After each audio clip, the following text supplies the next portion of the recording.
Good morning, everybody. Happy Monday. We have an amazing show for everybody today. What do we have, Krystal? Indeed, we do. We've got Sam Seder from the Majority Report to talk about that awesome Hillary Clinton interview with Howard Stern. We'll dig into that.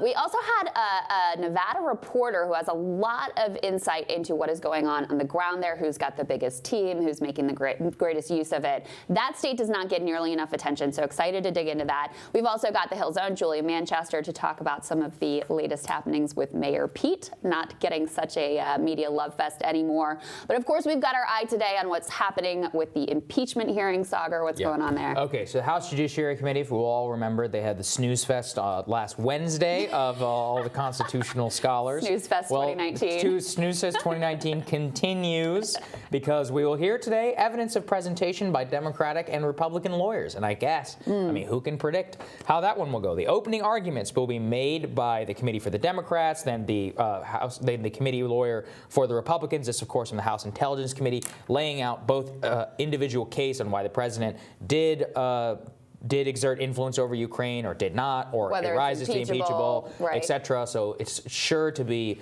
a blockbuster. But the thing that we really wanted to talk about here, this is not getting nearly enough coverage, is the shooting in Pensacola, Florida last week at a Navy training center in which three airmen, I think, and an airman sailor, three military personnel were killed by a Saudi aviation student. Yes. Now, this doesn't look to be like a lone wolf type attack.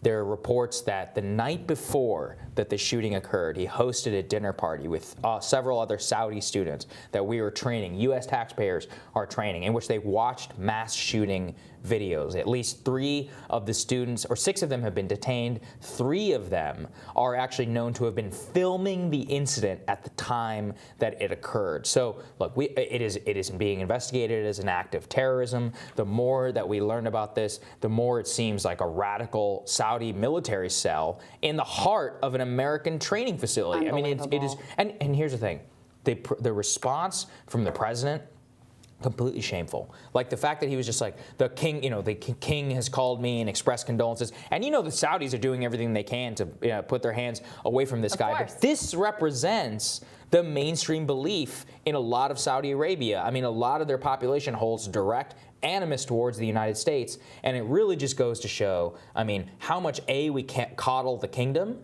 And second, I mean, just how we continue to train our enemies. I mean, this is an insider attack that just like happens in Afghanistan every single day. And Trump has just continued the absolutely abhorrent tradition of pretending that Saudi Arabia are great friends and allies when they absolutely are not. I mean, look at who hijacked those planes on 9/11, right? Look at who has done more to export this radical terrorist Wahhabi tradition around the Middle East, funded it, backed it, state-sponsored it. It's Saudi Arabia. And there has been nothing but lies from administration after administration, and that this president would go out and that his first instinct is to protect the kingdom rather than express condolences to the American citizens who lost their lives is one of the most disgusting things I've seen him do in this presidency. And frankly, in my view, that's saying a lot. We talked to Tulsi Gabbard after the very first debate,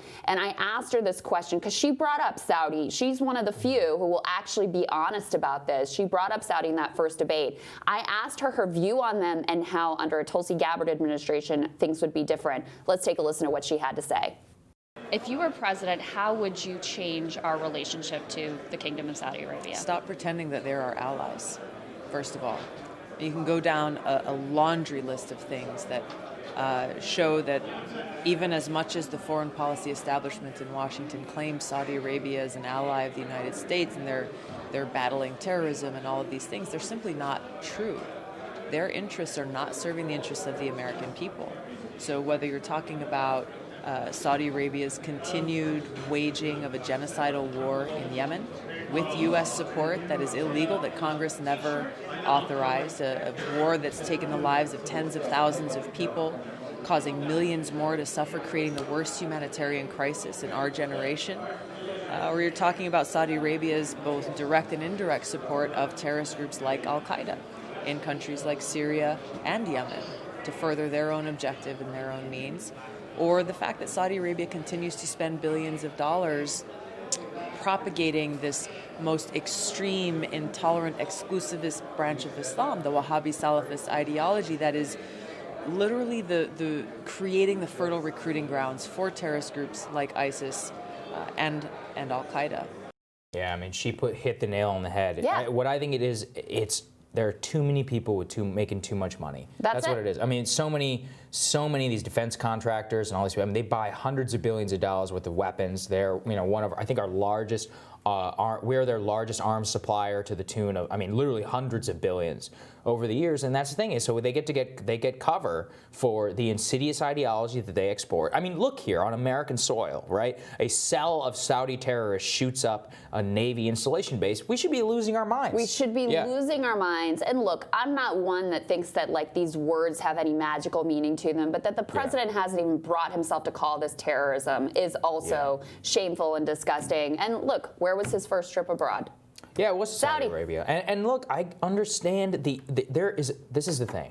Their argument is, look, we have to side with the Saudis in order to isolate the Iranians. Okay, maybe, that's not an unfair argument, but that doesn't mean you have to coddle the government or cover up their Saudi attacks, or that doesn't mean we need to be training their aviation students, or at the very least not doing background checks on the people that we let into this crime. I mean, how many American soldiers have died at the hands of people that we are funding and equipping? The Saudi Arabians, the Taliban in Afghanistan. How many times do these people have to die before people actually wake up and say, what the hell are we doing? Not to mention selling them weapons that they are using to perpetrate the worst humanitarian crisis, as Tulsi Gabbard there said, of our time. So it's disgusting and it deserves a lot more attention. We're going to talk more about foreign policy in the show today because I think there's a lot going on. We're going to tell you what's on our radars, though. That's next.